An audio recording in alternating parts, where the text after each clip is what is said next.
We've got an interesting week ahead of us with really the only important data point coming out on Thursday. Today we do have two Fed governors speaking today to watch out for that in the market. Yesterday, the miners were taking off along with Bitcoin. They were rocketing upward while MicroStrategy was falling back to earth. We're going to talk about that. I did get caught up in that. Tom Lee had to chime in yesterday on CNBC.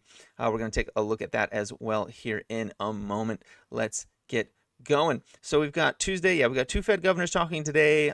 Tomorrow, import price index. That's kind of important, not a big deal. Thursday, the initial jobless claims. That's going to be a big market mover for us this week. And that's really the only big one. We got a couple of Feds talking. That's not really a big deal. Okay, let's get into Tom Lee here. We're just going to watch him for a few seconds. That's right. You're right. We've kind of been sort of, I think, fooled by seasonality because we thought markets would be hesitant before, the elections, and it's October. But we've seen this market be incredibly resilient. So I've underestimated how strong this market's been. I think it really shows macro data is becoming less important, and it's now the fact that a lot of cash has been on the sidelines. For the last 2 years, investors expected a recession, or many thought when the curve uninverts, we got a recession. But at the end of the day, there's $6 trillion of cash on the sidelines, and October has turned out to be a great month. We've seen it, evidence of what. Okay, so basically what he's talking about there is the money market funds that we watch every week here on the channel.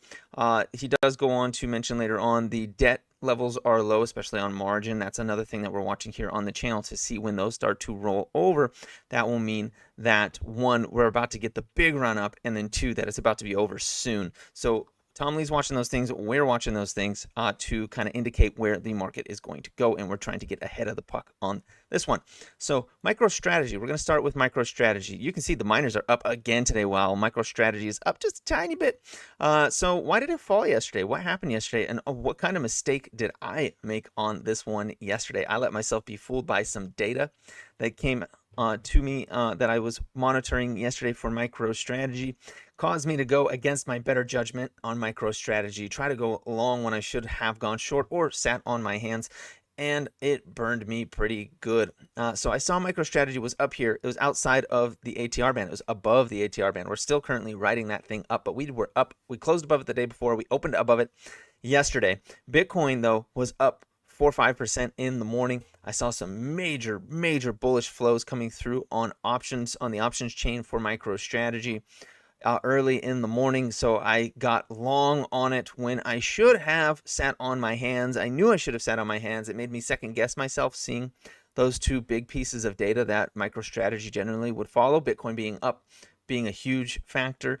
The inflows from the options market being super bullish right away in the morning, like the people that put on those trades that we're talking about, what, nearly $5 to $6 million were lost on that trade between yesterday and today on that one. But I lost about 1,000 yesterday playing MicroStrategy, trying to go long when I knew that was not a good idea because it was outside of the ATR bands. But I saw Bitcoin going up, I saw those bullish flows, and I said, I must be wrong. And I second guessed myself, and that was a mistake, and I lost money on that, thinking that I was wrong when I should have known that I was correct. Anyways, doesn't matter. Not really a big deal. And now that I'm seeing that the miners are up again another 7-8%, I've already made that back and then some. So not really a big deal, but it did suck, and it just something to illustrate, like, even when you know what's going on, you can be manipulated by data, you can be manipulated by news, you can we're all still human, we are still subject to our faults. And yesterday I made a mistake and I paid for that, so that sucked.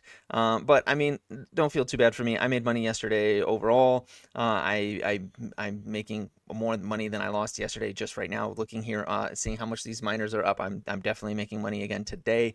Not really a big deal. So for MicroStrategy going forward, what am I looking for here? So this is the daily chart. I'm actually not watching the daily chart to find my entry. I'm actually looking at the 1 hour or the 30 minute. So 1 hour, we came down to the 20. to the 21 EMA, and that is a good sign here. We came down, we were above the ATR bands, we came right into the 21. This is actually pretty textbook. If we can close an hour or two above this area here, I might actually be looking to go long again on MicroStrategy, especially if we get this hammer candle right here this hour. If this holds around this area, doesn't really move too much, doesn't like go parabolic or anything, I'd be watching this next candle after the one that's coming in right now to actually go long on this. This is a hammer at the bottom of the move, right into the 21 on the hourly. This is actually exactly what I wanted to see. This is exactly what I would enter on, and I would be looking for it to come back up to the top of the ATR band, which is around 218, 219 on this one. So I'll be watching that closely. You might notice that this is a little different down here. I'm trying out another momentum one. I like messing with my momentum indicators. I'm sorry. That is another bit of a fault of mine. I like messing with indicators. I like seeing what they do. So I got another one down there right now. I haven't really... It's very similar to the B extender one that I was using before. Very, very similar. It's just a brighter color, and I kind of like the way that it looks and the way that it interacts. Right now, I've been playing with it since yesterday. Yeah, it doesn't really matter. Not a big one.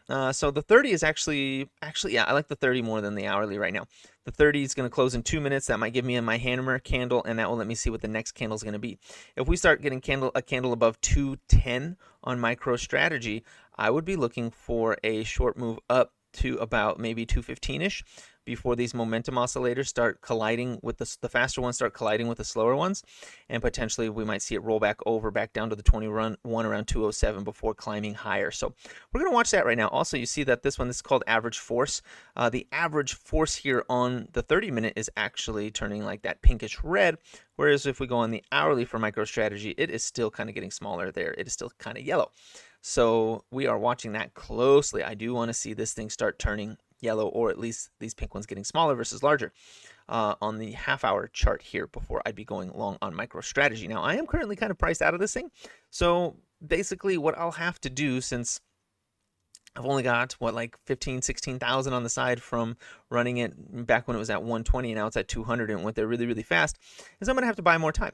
Or I'm going to have to sell more time, rather. So I'll have to sell like a 160, 165 put, and I'll have to sell it for a month out, 6 weeks out, something like that, in order to make any money on MicroStrategy going forward, because I just don't have enough money unless I start selling other miners, which I don't want to sell because they are running, and I like that. So I'm going to hold on to those miners. I don't want to sell them right now for that. You can see here, CleanSpark up another 7% today. Is this the launch? Are we on the launch pad? I think we might be on the launch pad. And we're actually going to go look at those right now. Forget MicroStrategy. No, okay, no, don't forget MicroStrategy. It's still a big, important play in what we're doing. And of course, none of this is financial advice or a suggestion to buy, sell, or hold any asset whatsoever. Now let's take a look at Bitcoin real quick. I want to look at Bitcoin.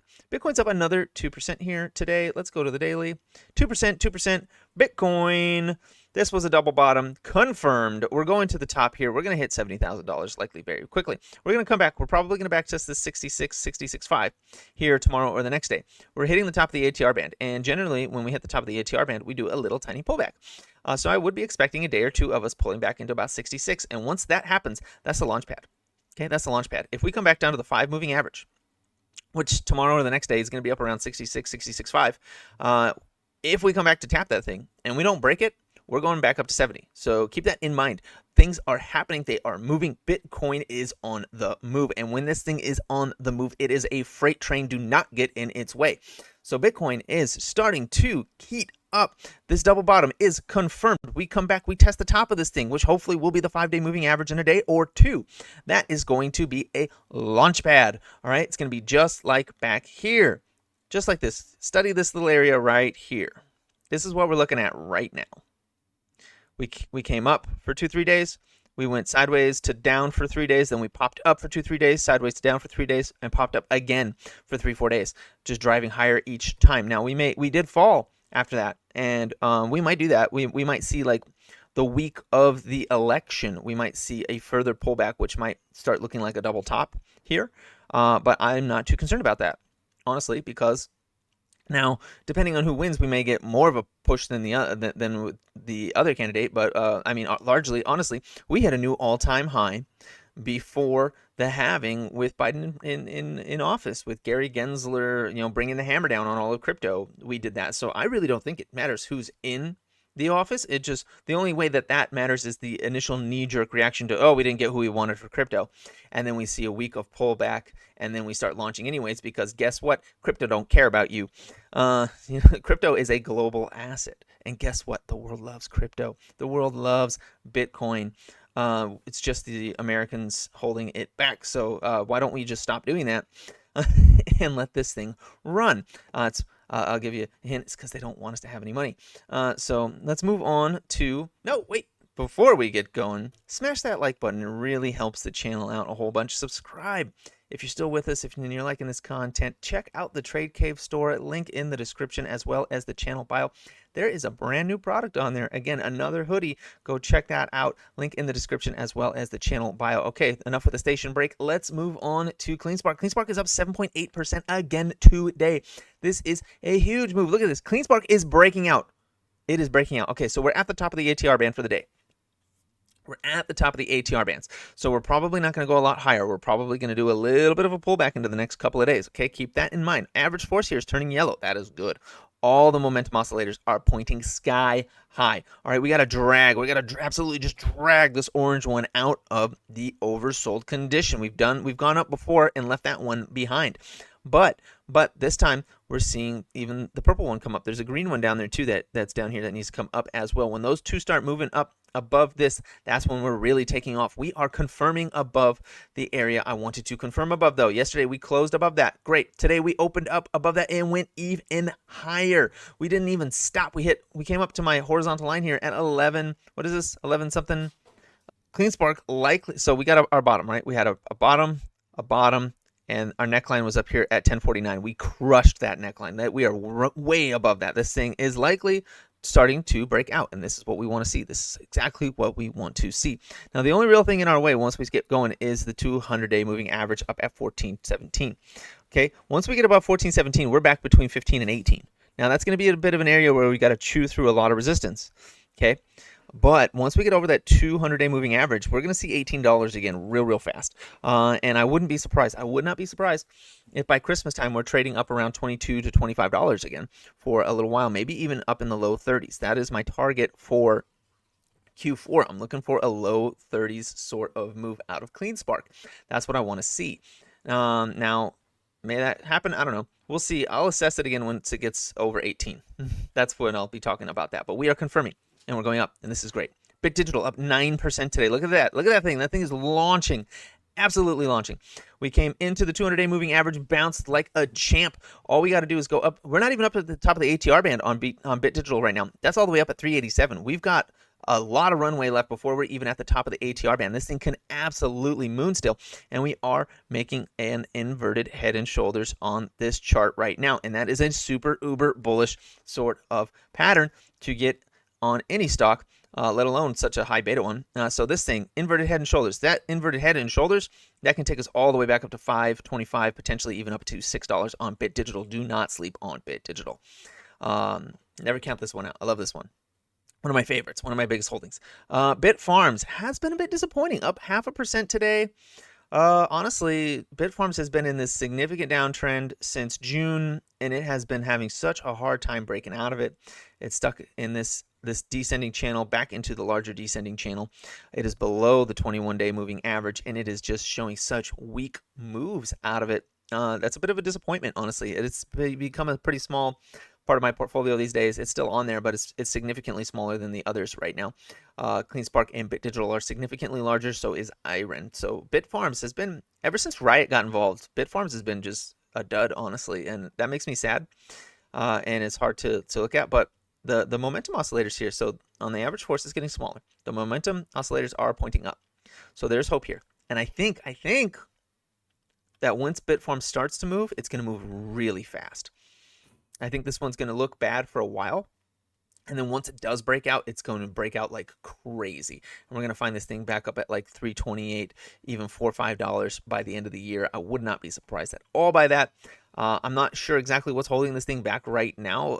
They seem to be doing everything right, but they're not getting the price action that they deserve. And I think some of that has to do with institutional buying, which we'll talk about in the next episode of Trade Cave, because the institutional buys for September are in. and it was a bit dismal for Bitfarms, and we'll talk about that when it comes around. Meanwhile, while it looked better on some others. So I think that's what's holding them back, is institutional investment has been waning significantly since RIOT got involved with them.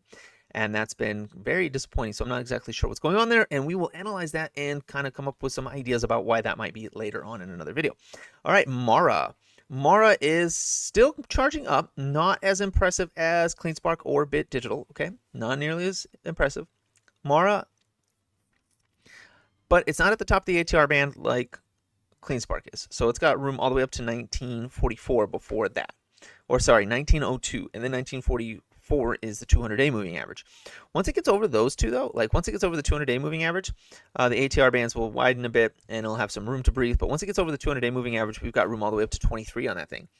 But and we got a little bit of room right now, even on the daily, just for coming up out of that. We are just like on CleanSpark, we got a double bottom here on Mara, double bottom that we confirmed yesterday by closing above it. And as long as we stay above 1652, that is confirmed, and we can charge on higher, probably into the top of the ATR band there, probably into the 200-day moving average as well, up at around $19, $20 in the next couple of days on Mara. Let's take a look at RIOT. RIOT is finally doing something. It's breaking out. So this is actually getting more aggressive on the upside there. We're at the top of the ATR band, so be a little cautious there.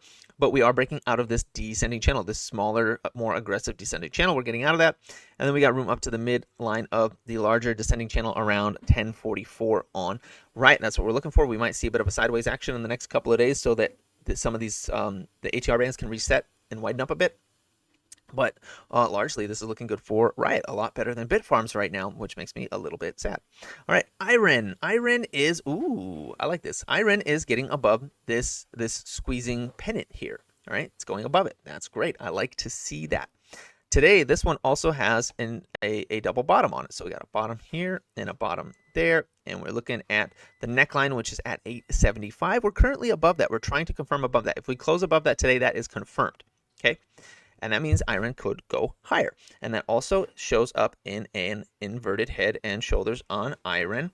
And that inverted head and shoulders, let's move up, is going to take us up to 1126. All right, that inverted head and shoulders is going to take us up to at least 1126 when it confirms.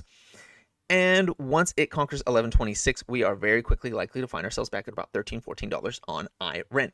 I really like the momentum oscillator here. I like that the average force is getting smaller on the negative side, and is moving towards positivity.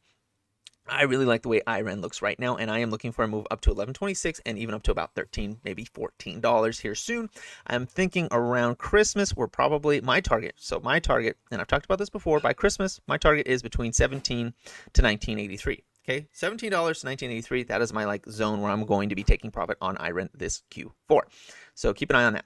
CORZ finally coming back to life after yesterday having a bit of a sell-off. We are just riding the top of this ascending wedge. Do not be surprised if for some reason at some point in time CORZ comes back down to test 1087 before continuing on upward. It is one of the strongest performing crypto miners out there right now, so don't count it out. And don't think that that means that the sky is falling, but that would be a normal average correction for this thing given the chart pattern that it is currently printing. So it's not going to have like a cataclysmic drop or anything unless something horrible happens to the company. But I would not be at all surprised, especially if you look at these momentum oscillators. Look at it right here. It's just pinching right there. Whenever it pinches like that, does that little, when they all come together in one little like point and all congregate in one little space, that usually indicates that there's going to be a reversal. If it's at the top, reversing down. If it's at the bottom, reversing up. So I would not be surprised at all in the next couple of weeks to see CORZ diverge from the other Bitcoin miners and find itself around 1087 before crawling back up. WULF, what's going on with WULF? WULF has a really nice inverted head and shoulders right now. It hasn't really confirmed anything. It's got to get above this trend line again, this red one here again to be bullish, for me to say like that bullish move is still on. We made a higher low, so that's good. So we made a higher low, we made a higher high, so we're still doing higher high, higher low pattern. Okay, so we do need to get above 544 for that to continue.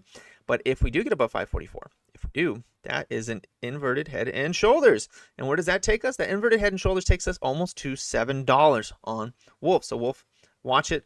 I like this area right now. I like where it is. I like the accumulation zones that we're breaking out of on the Bitcoin miners. It's all looking really great. Let's take a look at CIFR. CIFR's up 4% now. Okay, CIFR's good. Oh, I like this. I told you yesterday. I like the way CIFR looks. And over the weekend on the weekly closes for CIFR, they were looking good. We confirmed, okay, so two things here. One, CIFR's actually above the inverted head and shoulders neckline. Okay, that's one. Okay, I drew that way too high. The neckline was down here at 416. We're above that. We're above the neckline. We're at the top of the ATR band, so that's not particularly good. So we might come back down to test the 5 or test that neckline one more time, around like that 417 to 419, and then launch from there. That's what I'm looking for there. Okay, that is what I'm looking for there. I want to see this 21 come up over the 200. I want to see price kind of like hang out around the 5 for a little while, and then I want to see it launch up. This thing has room all the way up to, on this inverted head and shoulders, all the way up to $6. Okay, room all the way up to $6. We also have a double bottom here that is confirmed. This is now confirming right here. This double bottom right there, neckline right there, about $4. We are confirming. We confirmed a close above it and an open above it. That is confirmed. CIFR is confirmed to go higher. Okay, if it holds today, I shouldn't have said it like that so definitively. If it holds today, that is a confirmation that even if it goes sideways or retests the 5, that it's going to go higher. Okay, CIFR is looking strong. CIFR is looking good right now. Okay. Soluna's down. That's the lotto play. I don't really care about it. Look at it. It's still in that accumulation zone. It's still in this accumulation zone. The longer it stays here, the bigger, more explosive move it's likely to be as soon as a hedge fund decides that they want to manipulate it. And when they decide they want to manipulate it, this thing's going to find itself up at $10, $15, $20 in a heartbeat. And then it will also find itself right back down at like $2 also in a heartbeat. So, have limit orders set if you are on this lotto play that I am on as well. Anyways, that's all I've got for you today. Please like, comment, subscribe, share this video. Check out the Trade Cave store, link in the description, as well as the channel bio. Don't forget about the sticker shop. Don't sleep on the sticker shop. Check that out. Stickers are actually affordable now. I've moved to a different printer that actually prints them for a reasonable price. Anyways, that's all I've got for you. Have a profitable day.